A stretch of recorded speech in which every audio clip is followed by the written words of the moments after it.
नमस्कार, मैं संदेश नेमा और आप देख रहे हैं खबर समय जगत। आइए नजर डालते हैं आज की ताज़ा तरीन खबरों पर। भोपाल के कुशाभाऊ ठाकरे कन्वेंशन सेंटर में आयोजित प्रोफेशनल मीट में मुख्यमंत्री डॉक्टर मोहन यादव और भाजपा के प्रदेश अध्यक्ष और सांसद विष्णुदत्त शर्मा ने प्रधानमंत्री नरेंद्र मोदी के नेतृत्व में भारत की बदलती छवि, उपलब्धियों और भविष्य की दिशा पर विस्तार से प्रकाश डाला।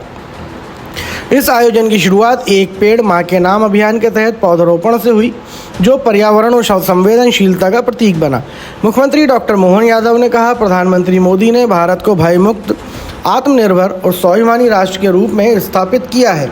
उन्होंने ऑपरेशन सिंदूर जैसे रक्षा अभियानों की चर्चा करते हुए बताया, भारत अब अपने दुश्मनों को उनके घर में घुसकर जवाब दे रहा है। ये नया भारत है, आत्मनिर्भर भारत। डॉक्टर यादव ने जोर देकर कहा कि पहले भारत हर चीज़ के लिए विदेशों की ओर देखता था, लेकिन आज मेड इन इंडिया के तहत रक्षा से लेकर तकनीक तक भारत आत्मनिर्भर हो चुका है। उन्होंने कहा, 2014 में जब मोदी जी ने बागडोर संभाली तब भारत दुनिया की 11वीं अर्थव्यवस्था था। आज वह चौथे स्थान पर है और 2047 तक भारत को सबसे बड़ी वैश्विक शक्ति बनाने का लक्ष्य है। प्रदेश भाजपा अध्यक्ष विष्णुदत्त शर्मा ने प्रोफेशनल्स की भूमिका की सराहना करते हुए कहा कि पिछले 11 सालों में मोदी सरकार ने प्रोफेशनल्स का असली एम्पावरमेंट किया है। उन्होंने स्वच्छता, स्वदेशी, बेटी बचाओ बेटी पढ़ाओ, जल जीवन मिशन, आयुष्मान भारत जैसी योजनाओं का उदाहरण देते हुए बताया कि कैसे सरकार ने हर वर्ग के कल्याण के लिए समर्पण के साथ कार्य किया। शर्मा ने कहा, पहले देश को भ्रष्टाचार का प्रतीक माना जाता था। खुद पूर्व पीएम राजीव गांधी ने कहा था, दिल्ली से भेजा गया 1 रुपया जनता तक 15 पैसा पहुंचता है। लेकिन मोदी सरकार ने जनधन खातों, डायरेक्ट बेनिफिट ट्रांसफर डीबीटी जैसी योजनाओं के जरिए इस प्रणाली को पारदर्शी बना दिया। आज भारत डिजिटल भुगतान में दुनिया में अग्रणी है। कुल लेन देन 49% अब डिजिटल माध्यम से हो रहा है। उन्होंने कहा कि प्रधानमंत्री मोदी ने महात्मा गांधी के स्वच्छता और स्वदेशी के विचारों को असल मायनों में जमीन पर उतारा है। अब भारत केवल नारे नहीं देता बल्कि उन्हें अमल में भी लाता है।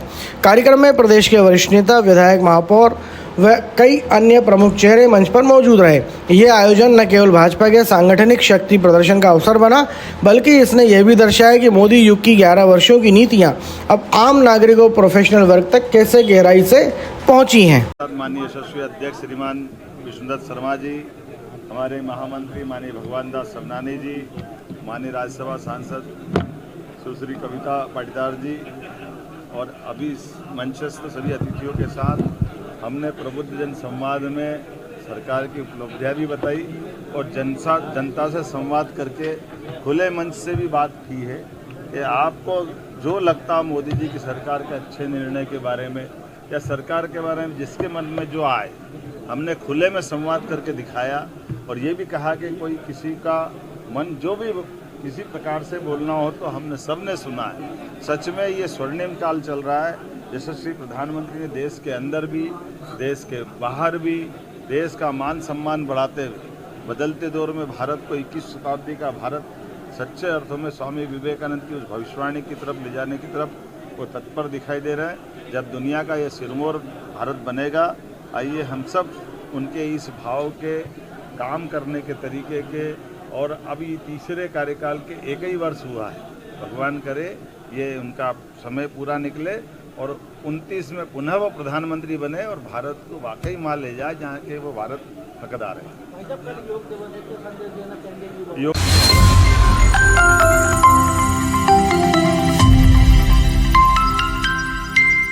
ऐसी और रोचक खबरों के लिए जुड़े रहिए खबर समय जगत के साथ। नमस्कार।